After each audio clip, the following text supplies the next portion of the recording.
Halo, sahabat-sahabat air, ya. Halo Ketua HK yang hebat, yang luar biasa, ya. Terima kasih ya. Saya berharap teman-teman semua sudah membaca sesi pembukaan mengenai buku bijak.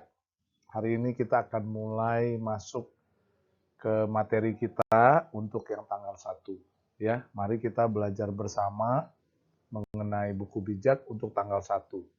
Oke, home community, ya, buku bijak air. Saya akan ulangi sedikit dari halaman pertama. Jadi orang bijak, pemimpin hebat belum tentu bijak, pemimpin bijak sudah pasti hebat. Ya, jadi teman-teman pastikan Anda menjadi pemimpin yang bijak. Ciri-ciri pemimpin bijak: 1. Berlari dengan tujuan. 2. Tidak bertinju sembarangan. Dan ketiga, selalu melatih kepemimpinan setiap hari. Setiap hari, itu perlu digaris bawahi ya Bapak Ibu.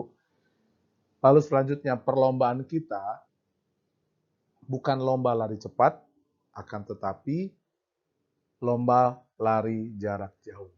So, jadi jagalah stamina Bapak Ibu. Ya, kita butuh stamina agar kita bisa lari jarak jauh.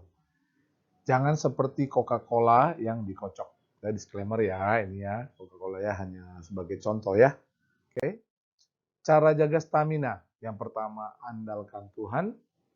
Ya, andalkan Tuhan. Yang kedua, doakan, ya, berdoa, doakan goal, strategi tim Anda, doakan leader, percaya perusahaan, percaya sama sistem, ya, ikutin prosedurnya.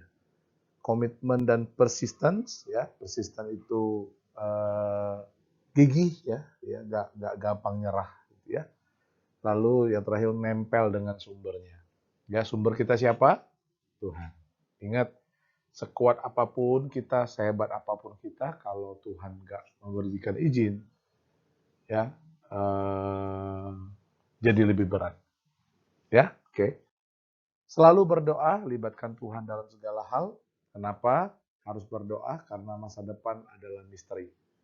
Satu langkah, 1 menit setelah hari ini, setelah video ini, kita tidak akan pernah tahu apa yang terjadi. Oleh karena itu Bapak Ibu, semua teman-teman ya, saya mengajak semuanya libatkan Tuhan.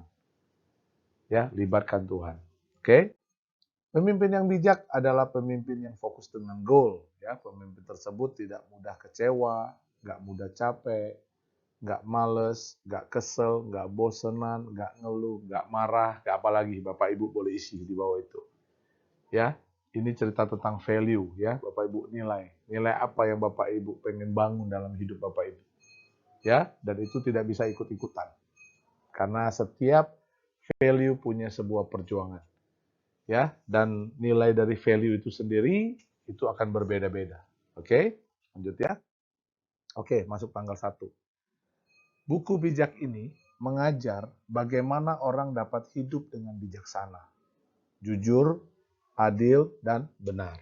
Ya, jadi buku bijak ini mengajar agar kita bisa hidup bijaksana, jujur, adil, dan benar, Bapak Ibu.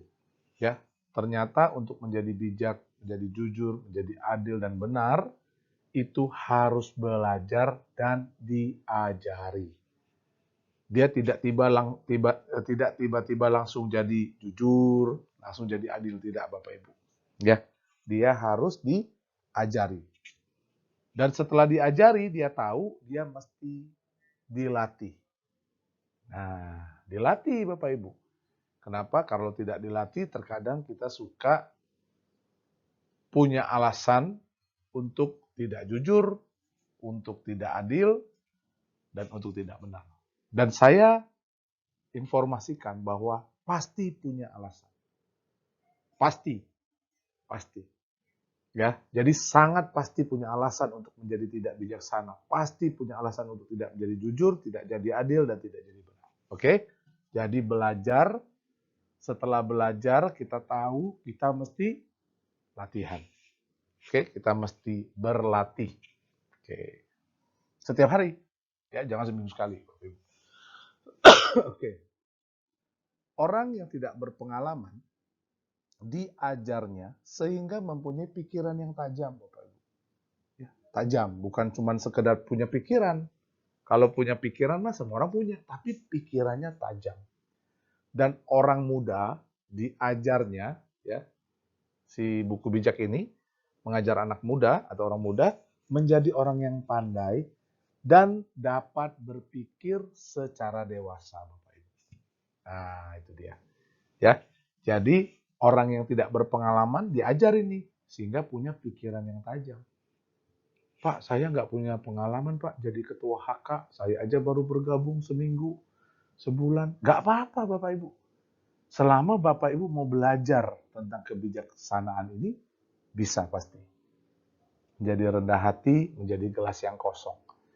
Ya, Pak, tapi saya masih sangat muda, Pak. Teman-teman saya, tim saya malah lebih tua. Tidak apa-apa, Bapak Ibu. Nggak masalah. Saya pernah diajarin oleh kakak saya.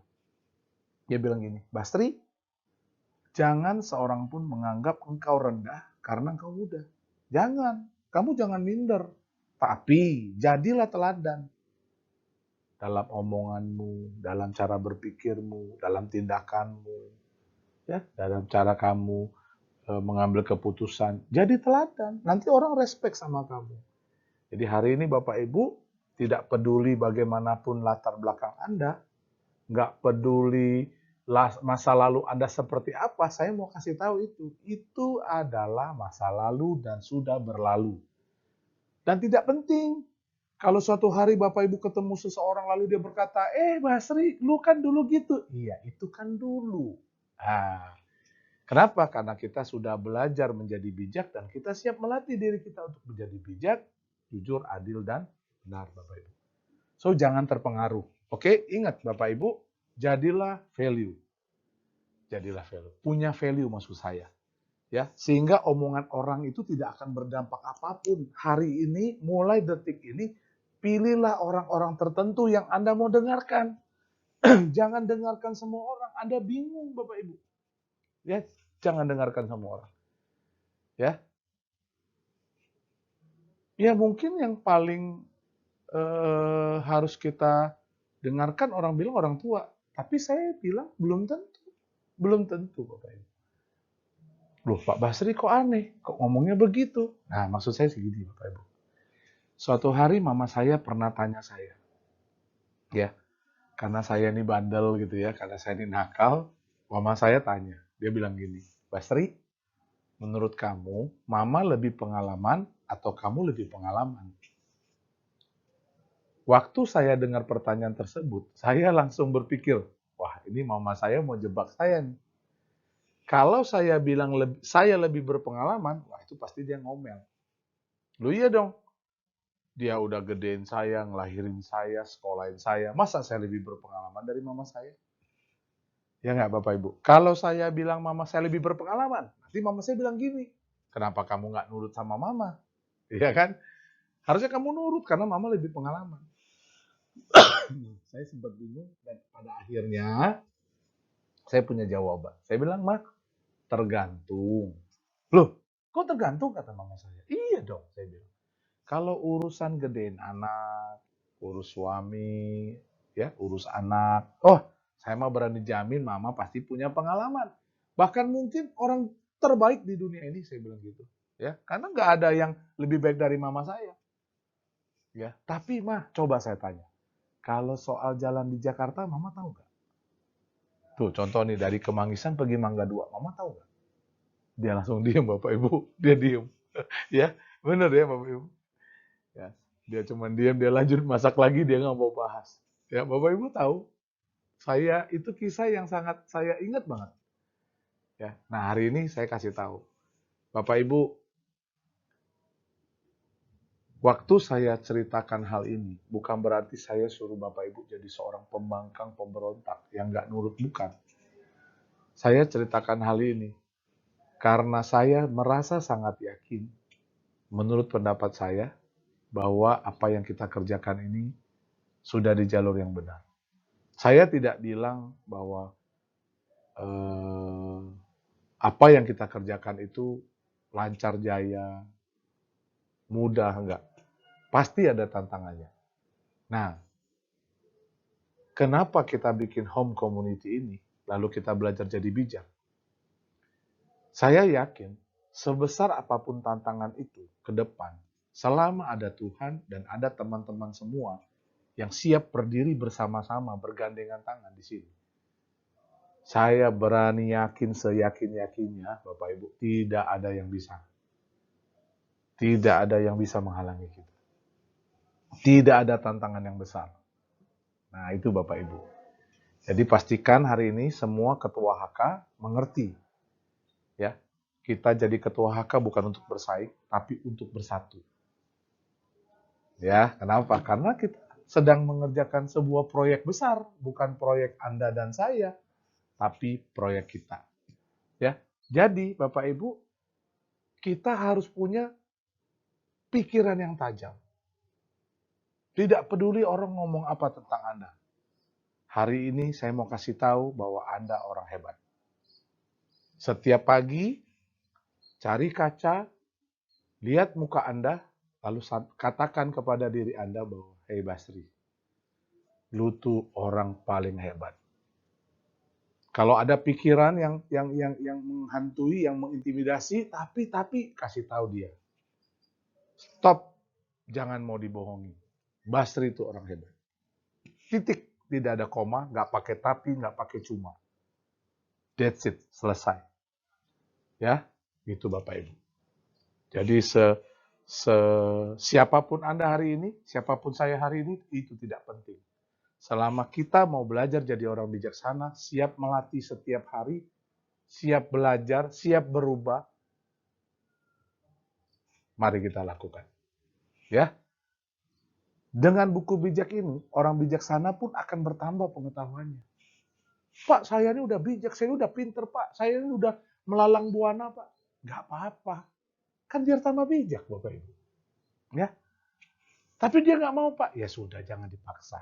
Gak apa-apa. Jangan suka ribut, berantem sama orang supaya pemikiran teman-teman diterima. Ngapain, Bapak Ibu? Ya, saya selalu ngomong sama diri saya, hidup tuh nggak sesuai pesanan. Ya, kalau hari ini saya diperlakukan baik, ya puji Tuhan. Saya diperlakukan jahat, ya puji Tuhan, nggak apa-apa. Minimal saya akan belajar untuk tidak memperlakukan orang lain jahat. Kenapa value saya bukan orang jahat? Saya adalah orang baik. Bagaimana dengan value Anda? Oke? Jadi, dia akan mengajarkan orang bijak, jadi tambah bijak, tambah pengetahuan. Dan orang yang telah berpendidikan akan mendapat bimbingan. Dia pintar, dia smart, tapi kalau nggak bijak, wah licik nanti Bapak Ibu. Licik. Ya, dengan demikian, ya, mereka dapat menyelami arti yang tersembunyi di dalam petuah dan memahami ucapan-ucapan orang bijaksana, serta masalah-masalah yang diajukan oleh mereka. Jadi kita tuh kalau mendengar atau menghadapi sebuah masalah, kita tuh nggak lalu bingung gitu. Memang belum ketemu solusi, tapi kita tenang, tarik napas, ya, kita santai. Selesai nggak Pak masalahnya? Enggak selesai. Tapi tenang. Ya, nggak kayak cacing kepanasan. Tahu cacing kepanasan? Nanti Bapak Ibu kalau belum pernah lihat, Bapak Ibu boleh coba cacing kasih rinso. Itu mah. Kudak. Jangan, santai aja. Tapi belum ada solusi, Pak. Iya, saya tahu belum ada solusi. Santai aja. Belum closing, Pak. Nggak apa-apa. Udah mepet 30 hari, Pak. Sponsor. Ya, tenang, ada solusi, Bapak Ibu. Jangan memaksakan segala sesuatu menurut keinginan kita. Kalau Anda paksakan, mungkin selesai saat itu. Tapi nanti timbul masalah baru. Mau nggak? Ya, tenang, tajam, ya, santai. Dan Bapak Ibu baru bisa lihat apa solusi yang paling tepat buat itu. Dan kalau memang belum bisa diselesaikan, tenang Bapak Ibu. Ingat punya Tuhan. Jangan bilang sama Tuhan seberapa besar masalah Anda, tapi bilang sama masalah itu, gue punya Tuhan yang hebat. Masalah ini pasti selesai. Badai ini pasti berlalu. Oke? Untuk memperoleh ilmu sejati, pertama-tama orang harus punya hormat dan takut sama Tuhan. Ya, ingat ya. Jadi basic pondasi kita pertama-tama hormati dan takut sama Tuhan.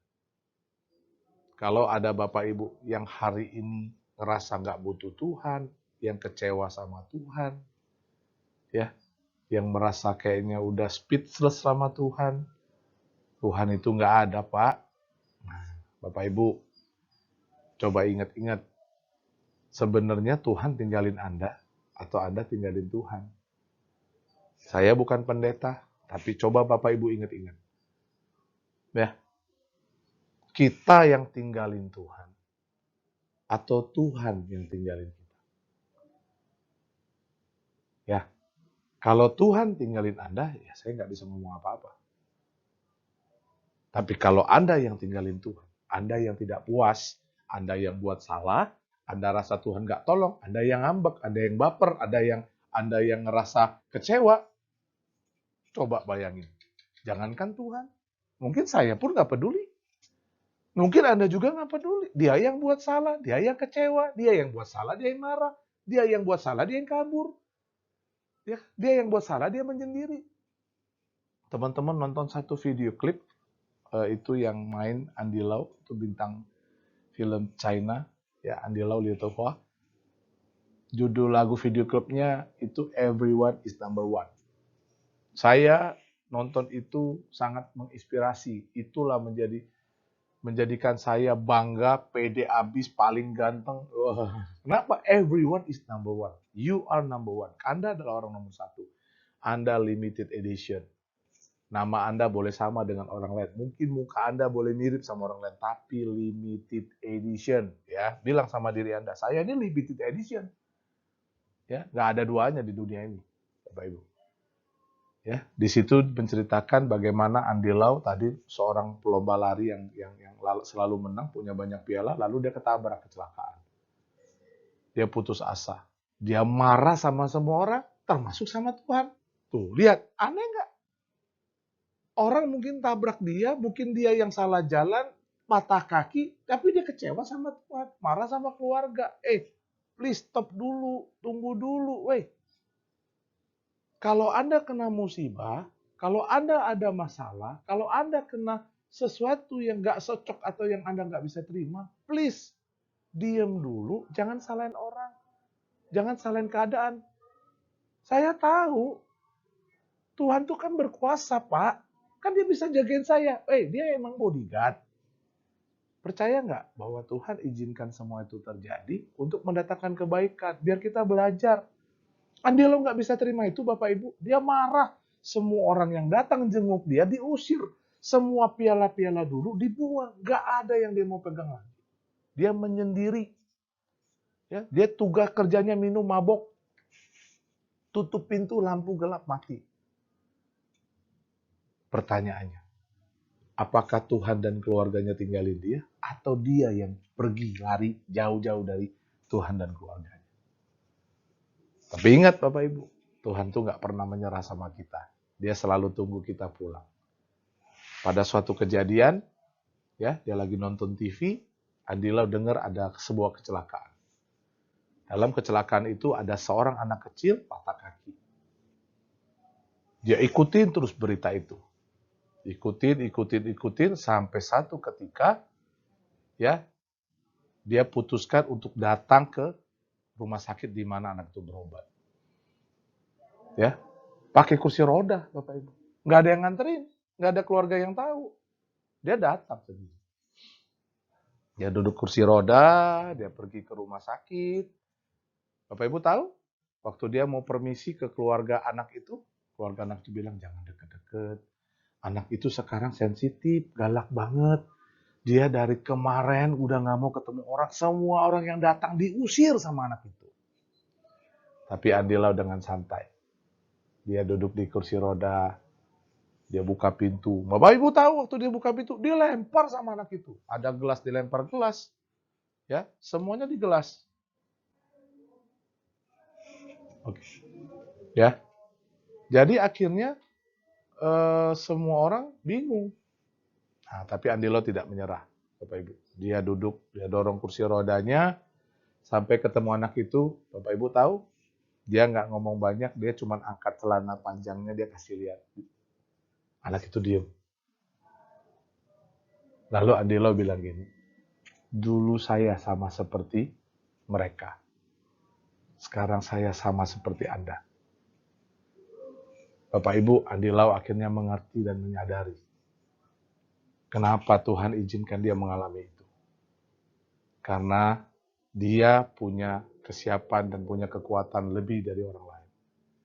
Percaya nggak bahwa Tuhan tidak pernah memberikan ujian lebih daripada kekuatan kita? Kalau Tuhan izinkan kita mengalami apapun hari ini, itu berarti Bapak Ibu siap dan mampu melewati hal itu. Bapak Ibu, Andi Lau percaya hal itu, lalu Andi Lau datang ke anak itu dan kasih tahu anak itu. Hal yang sama. Teman-teman tahu, gak lama kemudian Andi Lau sama anak itu duduk di kursi roda, dorong ke depan. Anak itu welcome sama keluarganya. Wah, keluarganya happy sekali Bapak Ibu. Hari ini apa yang Anda pernah alami? Kalau Anda mau lihat Basri zaman dulu, wah saya juga nggak bisa terima Bapak Ibu dengan masa lalu saya. Tapi saya menyadari bahwa ternyata Tuhan izinkan itu saya alami. Karena saya kuat, karena saya mampu. Jadi kalau Tuhan izinkan Anda mengalami apapun hari ini, saya mau kasih tahu bahwa Anda tuh mampu, Anda tuh sanggup. Ya, Anda tuh bisa lewatin ini. Bahkan lebih dari itu, ternyata Tuhan mau pakai Basri untuk menolong teman-teman yang mengalami hal yang sama. Jadi Tuhan hari ini mau pakai Anda untuk menolong teman-teman kita yang lain yang mengalami masalah yang sama kayak kita. Mungkin hari ini dia belum temukan solusi. Mungkin hari ini dia bingung mau ngapain. Tapi hari ini jadilah pahlawan itu. Kasih tahu mereka bahwa everyone is number one. Ya, Bapak Ibu. Orang bodoh tidak menghargai hikmat dan tidak mau diajar. Jadi kalau Bapak Ibu tidak menghargai hikmat dan tidak mau diajar, berarti Anda adalah orang Anda yang sebutkan. Ya, itu ciri-ciri banget. Oke? Perhatikanlah apa yang dikatakan ayah ibumu kepadamu, anakku. Sebab ajaran-ajaran mereka menambah budi baikmu seperti hiasan kepala dan kalung memperindah rupamu. Bapak Ibu, nasihat orang tua harus kita dengarkan. Di sini tidak dicatat ayah dan ibumu tuh orang yang kayak apa. Ya, Bapak Ibu, mungkin ya orang tua kita tuh nggak sesuai dengan harapan kita. Mungkin ya orang tua teman kita lebih baik daripada orang tua kita. Tapi saya mau kasih tahu kepada Bapak Ibu, bukankah kita tidak bisa pilih orang tua dan orang tua juga nggak bisa pilih kita? Saya menyadari satu hal Bapak Ibu. Kondisi orang tua saya saat ini bukan kondisi yang dia mau. Tapi kondisi yang mereka hadapi saat ini adalah kondisi di mana mereka juga sedang belajar jadi seorang orang tua. Tapi Pak kan dia udah tua. Betul Bapak Ibu, itulah yang jadi masalah. Waktu tidak bisa diputar. Zaman dia dulu nggak seperti kita sekarang. Teknologi canggih, Google hebat, parenting banyak. Sekarang yang banyak, yang hebat itu aja tidak bisa jadikan kita orang tua yang baik kok. Bagaimana dengan mereka? Kalau Anda mengerti ini, kalau Anda memahami ini, please Anda yang mesti berubah. Bukan orang tuamu. Anda yang harus lebih paham. Anda yang harus terima. Bapak Ibu saya kasih tahu. Ada sebuah video klip. Saya nonton itu saya nangis. Ada bapak-bapak duduk sama anaknya yang sudah besar. Ya, duduk di pinggir sungai lah. Anaknya lagi baca koran, bapaknya lagi duduk di sebelah anaknya. Lalu dia lihat ada seekor burung putih terbang. Dia tanya sama anaknya, nak, itu apa ya yang terbang? Anaknya jawab, wah itu burung Pak. Oh. Nah, Bapak Ibu burung itu nggak lama terbang lagi. Dia panggil lagi anaknya, nak, kalau yang putih itu apa nak? Itu burung Pak, yang tadi burungnya. Oh iya. Nggak lama tuh burung terbang lagi. Ya, hinggap di sebelah sungai itu. Dia panggil lagi anaknya. Nak, apa Pak? Kalau itu apa? Anaknya mulai bilang gini, Pak, emang Bapak tak lihat tuh? Itu kan burung yang tadi lu tanyain. Yang pertama di situ, yang kedua di sini. Sekarang dia turun di bawah. Oh, iya. Teman-teman, burung tuh terbang lagi. Dia panggil sang anaknya. Nak, kalau itu apa nak yang terbang itu nak? Bapak Ibu tahu anak itu lakukan apa? Dia tutup korannya. Dia bilang gini, Pak, please deh Pak. Itu burung Pak. 4 kali Pak lu nanya. Itu burung Pak. Dia berdiri, dia tinggalin papanya. Bapak Ibu, anaknya masuk ke rumah. Bapaknya masuk ke rumah. Ya, anaknya sebel banget ya sama bapaknya. Nanya sampai 4 kali gitu kan. Bapaknya cari sebuah buku diari. Bapaknya kasih ke anaknya. Anaknya baca buku diary itu. Anaknya nangis. Bapak Ibu tahu apa isi di buku diary itu? Halaman pertama dia bilang gini. Hari ini saya bahagia sekali bisa duduk bersama dengan anak saya. Anak saya baru berusia 8 tahun. Duduk di sebuah kursi sambil gendong anak saya. Nggak lama setelah itu anak saya menanyakan ada seekor benda putih terbang. Dia tanya seperti saya. Pak, itu apa? Papanya bilang, itu burung loh nak. Yang bisa terbang itu burung. Ya, nggak lama lagi anaknya panggil lagi papanya. Pak, kalau itu apa Pak ya terbang di situ? Oh, itu burung nak. Tadi loh burung yang kamu lihat terbang. Tuh. Burung itu turun ke bawah. Anaknya panggil lagi, Papa, itu apa Pak kalau di situ? Papa itu gendong anaknya sambil cium, sambil peluk anaknya bilang gini. Itu burung nak. Ya.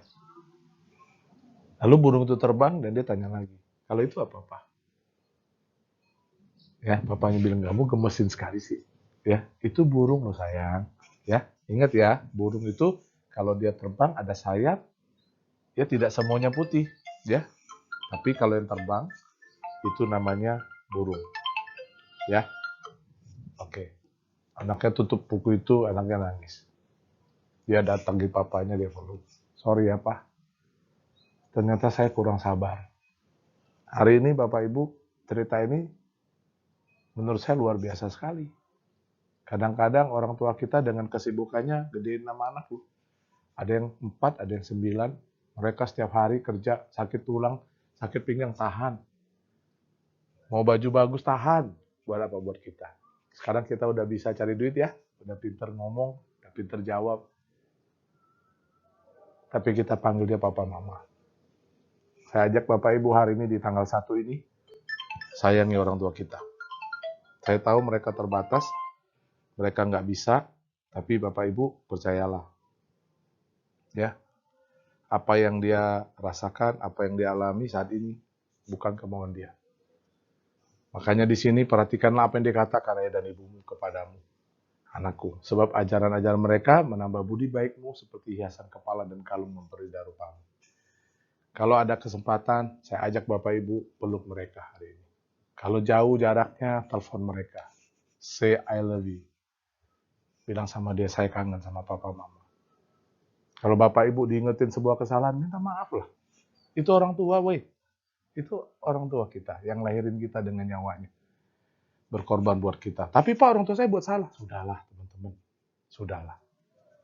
Sebesar apa salahnya mereka kepada kalian? Kalian sudah ludahin dia, kencingin dia. Kalian dipegang sama dia, dicabukin. Papa saya nggak pernah, Pak. Sudahlah, Bapak Ibu. Dia bukan musuh Anda. Dia orang tua kita. Ya, tanggal 1 halaman pertama saya jelasin itu. Ya, pagi hari ini Anda mau jadi orang bijak, lakukan hal sederhana. Ya, jangan dulu lakukan yang keren-keren di luar, lakukan yang paling sederhana. Saya tahu ini nggak mudah, saya ngomong ini bukan karena saya sudah berhasil, saya juga berjuang, Bapak Ibu. Tapi saya kasih tahu, Anda adalah orang yang terbaik. Dan Anda orang hebat. Anda pasti bisa. Oke, kita lanjut lagi. Kalau orang berdosa membujuk engkau anakku, janganlah turuti bujukan mereka. Seandainya mereka berkata, ayo mari kita mencari orang dan mengeroyok dia. Untuk iseng-iseng. Mari kita menyerang orang yang tak bersalah. Sekarang mereka hidup senang dan sehat, tapi nanti mereka akan menjadi seperti orang yang setengah mati. Kita ambil barang-barang mereka yang berharga supaya rumah kita penuh dengan barang-barang rampasan. Mari ikut, nanti hasil curiannya kita bagi rata. Jangan ikut dengan orang-orang yang demikian, anakku. Jauhi mereka. Mereka tidak dapat tinggal diam kalau belum berbuat jahat. Mereka ingin cepat-cepat membunuh. Sedangkan burung pun tidak akan masuk ke dalam jaring yang dibentangkan di depan matanya. Tetapi orang-orang jahat itu malah memasang jerat untuk dirinya sendiri. Jerat yang akan mencelakakan mereka. Memang, orang yang mencari nafkah dengan memakai kekerasan akan membayarnya dengan nyawanya sendiri. Nah, Bapak Ibu, di halaman ini, di tanggal 1, kita belajar jangan punya rencana jahat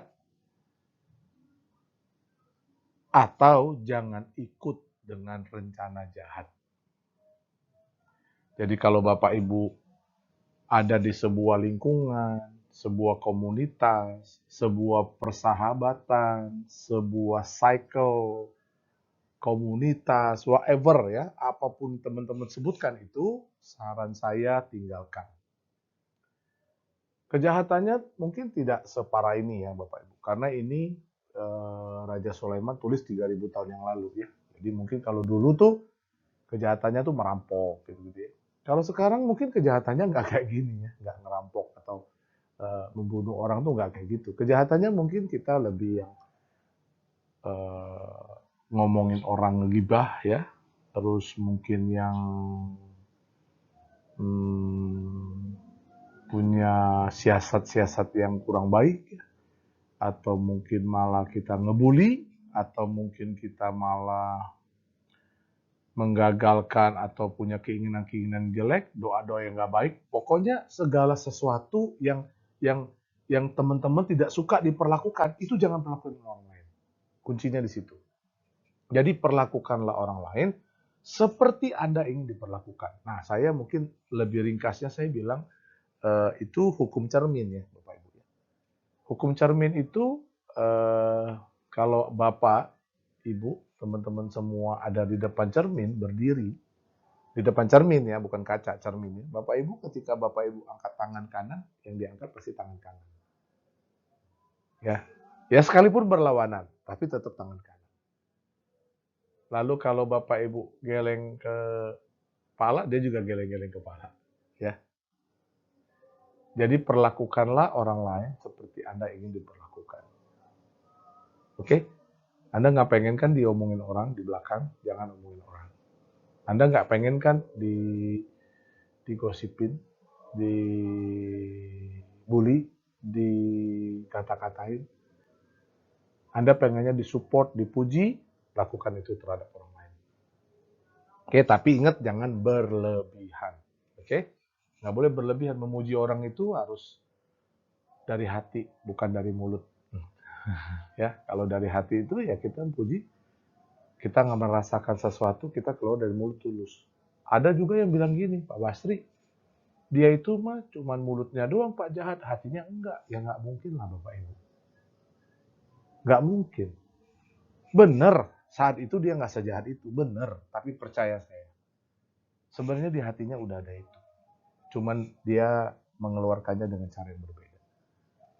Wah, Pak Basri menghakimi orang ya, mohon maaf. Ini kan pengalaman pribadi ya, Bapak Ibu ya. Jadi jangan terjebak, jangan ikut-ikutan, jangan nge-follow segala sesuatu yang menurut saya tuh negatif, udahlah. Ya, gitu. Di sini bahkan digambarkan burung pun tidak masuk ke dalam jaring yang dibentangkan. Lihat, burung loh, nggak punya otak, nggak pinter. Burung saja nggak akan masuk ke dalam jaring yang dibentangkan di depan matanya. Dia menghindar. So, Bapak Ibu hindari. Ya, hindari. Oke, percayalah teman-teman. Kalau Bapak Ibu pernah lihat iklan tuh, ikan busuk yang disimpan serapat-rapatnya, sepinter-pinternya pasti akan tercium. Sepinter-pinternya tupai melompat pasti jatuh juga. Ya, jadi yuk kita sama-sama menghindari ya, jangan ikut-ikutan lah Bapak Ibu ya. Ya jangan sok-sok juga menasehati, terus sok-sok juga mau mau ngajakin dia bener, janganlah Bapak Ibu, jangan ya. Hukumnya adalah gini Bapak Ibu, saya beratnya 125 kilo, posisi saya di bawah, Bapak Ibu mungkin beratnya 60 sampai 80 kilo, posisinya di atas. Lalu saya minta tolong, tolong dong Pak, Bu, kawan-kawan tolong dong, saya jatuh nih. Lalu Bapak Ibu dengan kebaikan hatinya Bapak Ibu pengen nolongin saya. Padahal itu tipu muslihat saya mau narik Bapak Ibu turun. Ya, waktu dia lemparkan tali, Bapak Ibu, saya nggak mau pegang talinya. Pak Basri pegang talinya, saya nggak mau. Nggak bisa, saya bilang. Ada lagi yang lebih baik dari Bapak Ibu, dia ambil tangga. Dia turunin tangga biar bisa saya naik. Baik nggak? Baik, lebih baik dari yang pertama. Ya. Naik Pak Basri, nggak mau, jemput saya ke bawah, kata saya gitu. Ada orang lagi yang lebih baik dari orang kedua. Dia turun ke bawah, Bapak Ibu. Jemputin saya. Waktu dia turun ke bawah, ya, tahu Bapak Ibu, saya ketok palanya pingsan, saya naik ke atas, tangganya saya angkat. Jahat banget Pak Basri. Makanya jangan. Jangan. Ya, jangan Bapak Ibu. Hari ini bukan kita mau berhenti jadi orang baik. Tapi janganlah kalau ngelihat yang kayak gitu-gitu menghindar dulu. Kalau memang Bapak Ibu punya hati pengen nolong dia, doakan dulu. Doakan sama Tuhan, sama Allah. Karena Tuhan adalah Tuhan yang maha membolak-balikan hati manusia. Hanya Tuhan yang bisa rubah hati manusia. Kepintaran kita, kemampuan kita nggak bisa. Doakan dia, nanti Allah sendiri akan bergerak dengan cara Tuhan sendiri untuk merubah hati. Oke? Nah, itu ya Bapak Ibu ya, jadi hindari. Ya. Dan orang yang mencari nafkah dengan memakai kekerasan akan membayarnya dengan nyawanya sendiri. Hidupnya nggak tenang pasti. Janganlah. Ya. Tapi Pak Basri saya bisanya gitu. Berubah yuk, pelan-pelan. Ya, pelan-pelan aja. Oke? Next. Dengarlah hikmat memanggil di jalan-jalan dan berteriak di lapangan. Ia berseru nih di pintu-pintu gerbang dan di tempat yang ramai. Hai orang bebal, katanya. Sampai kapan kamu mau tetap demikian? Kapan tiba waktunya kamu berhenti meremehkan pengetahuan dan menolak pelajaran? Dengarkanlah aku apabila aku menegurmu. Maka kepadamu akan kunyatakan isi hatiku dan kuajarkan pengetahuanku. Ya, jadi jangan bebal, Bapak Ibu. Ini hikmat sampai nanya, kapan tiba waktunya kamu berhenti meremehkan pengetahuan? Jangan remehkan. Orang yang tidak mau belajar, orang yang so pinter, so tahu, percaya saya, mereka tidak akan berkembang. Mereka seperti katak dalam tempurung, pinter cuma di dalam tempurungnya doang. Ya, lihat, kamu sudah kupanggil, namun kamu menolak dan kamu tidak mau menghiraukan. Semua nasihatku kamu abaikan dan teguranku kamu tolak. Karena itu, kalau kamu celaka dan hidup susah, aku akan menertawakan kamu. Apabila kamu ketakutan, aku akan mengejek kamu. Jangan ya Bapak Ibu, nggak asik banget. Ya, aku akan mengejek kamu apabila kamu cemas dan menderita karena ditimpa bencana yang datang seperti badai. Jadi kalau Bapak Ibu bebel nih, nggak mau belajar, dikasih tahu, hati-hati lu, tuh ada longsor. Tenang aja. Wah, mah hebat, longsor-longsor mah apa itu misalnya. Diterobos nyangkut Bapak Ibu. Dulu ada satu video yang viral, ada bapak-bapak mentang-mentang naik mobil gede itu, mobil yang biasa off-road, dia terobos banjir. Pak, jangan terobos Pak, lagi ada itu bandang. Apaan bandang katanya, kecil itu mobil gua gede. Tembus Bapak Ibu, setengah jalan itu mobil kegeret. Ya, untung ya nggak ada yang meninggal, mobilnya doang hilang. Tapi harga yang dibayar lumayan mahal, bebel, ya. Nanti diejek sama si kebijaksanaan sama hikmat. Ya. Jadi kalau dinasihatin orang, Bapak Ibu, sikap yang benar itu terima kasih. Kalau dikritik orang, yang benar itu terima kasih. Jangan marah. Tapi keputusan Bapak Ibu yang memutuskan apakah Anda mau berubah atau tidak. Tapi jangan marah. Terima kasih. Artinya dia peduli sama Bapak Ibu. Saya tanya ketika Bapak Ibu marah sama anak, apakah karena Bapak Ibu benci sama anak? Ya kan? Karena sayang. Kalau ada orang yang kritik, ada orang kasih masukan, ada orang yang peduli, ada orang yang ngomongin, artinya Bapak Ibu diperhatikan. Sepakat ya? Jadi jangan marah ya Bapak Ibu, kalau ada orang kritik terima. Dan kedua, belajar. Saya baca buku bijak ini, Bapak Ibu udah dari saya dulu, umur berapa ya? SMP lah Bapak Ibu. Nah, sampai hari ini saya pikir di grup, hari ini harus mulai baca ini. Pada waktu itu kamu akan menyesal dan memanggil aku, tapi aku tidak akan menyaut. Kamu akan mencari aku kemana-mana, tetapi tak akan menemukan aku. Kamu seperti orang yang tak pernah suka mendapat pengetahuan dan enggan mentaati Tuhan. Kamu tidak pernah mau menerima nasihat-nasihatku atau memperhatikan teguran-teguranku. Karena itu, kamu akan merasakan akibat dari perbuatan-perbuatanmu dan rencana-rencanamu yang buruk. Orang yang tak berpengalaman akan mati karena mengabaikan aku, dan orang bodoh akan hancur karena tak menghiraukan aku. Tetapi orang yang mendengarkan aku akan terpelihara, ia hidup dengan aman dan tak perlu takut. Jadilah bijaksana, jujur, adil, dan apa tadi di depan? Benar. Oke, sudah maghrib, Bapak Ibu. Terima kasih atas waktunya. Belajar pelan-pelan, pahami. Ya, APBN ambil positif, buang negatif. Ya, selamat belajar buat teman-teman semua di tanggal 1 ini. Ya, kalau ada pertanyaan jangan sungkan chat saya, kita akan belajar bareng-bareng. Salam 5 pilar, jadilah orang bijaksana.